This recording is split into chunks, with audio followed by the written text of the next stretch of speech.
Pourquoi ça coupe pas? La canne à sucre, il faut que ça coupe. Oui, c'est comme ça, exactement. Exactement, c'est ça. Dans le bon geste. Tac. Non, mais dans une vie antérieure. Ah, mais j'en ai connu des. Ah oui, ça rentre très bien dans l'estomac, ça. C'est fait pour l'estomac du voisin, d'en face. Ah oui, je suis désolé. Et c'est pas parce que vous êtes grand et fort que vous êtes debout. Ben non. C'est si vous êtes rapide, vous êtes debout. Parce que grand et fort, la lame, elle rentre, hein. Pas de problème. Pas de souci. Tout ça pour quoi faire?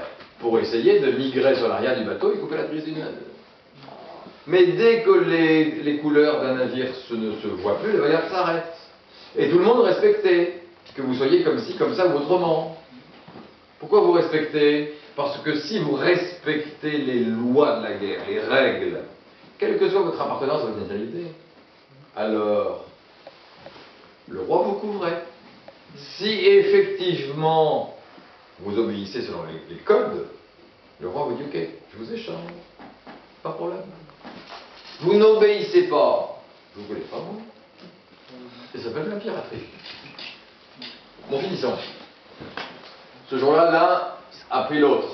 Les deux bateaux rentrent. En rentrant, le bateau qui était anglais, il appartient au roi de France. Le roi de France, il vendait le bateau, il vendait tout ce qu'il y avait dedans. Dur. Tout. Une fois que tout est vendu, on partage. Ah, mieux. Le problème, c'est que le partage commençait par le roi. Ça vous étonne, hein, surtout. Combien prenait le roi? Ne tapez pas trop fort sur la tête du roi. Entre 20 et 40. Il y a un monsieur, il y a un petit moment qui me regarde bien en face, il me fait, c'est comme maintenant. Pourquoi pas en plus? Entre 20 et 40% pour le roi. Après, tous les blessés étaient payés. Bien sûr. Ensuite, tout ce qui restait était coupé en deux. Moitié pour l'armateur, moitié pour l'équipage. C'est fini, c'est fini. C'est fini. Il y a un smous. Le roi, les blessés, et tout le reste coupé en deux, moitié pour l'armateur, moitié pour l'équipage. Autrement dit, vous êtes payé cher si là-dedans il y a la marchandise. Ah oui, exactement. Mais au moment de la bagarre, vous savez pas ce qu'il y a. Il y a du charbon, c'est pas bien. Hein. Il y a du bois, ça se vend pas cher. Ah, il y a des épices. Il y a de la porcelaine, ça vous dit. Vous êtes corsaire pourquoi? Ben, c'est de la loterie un peu comme ça. Sauf que si vous êtes corsaire, le roi faisait attention à votre commerce, en période de paix. Voilà pourquoi toute la ville était corsaire du roi.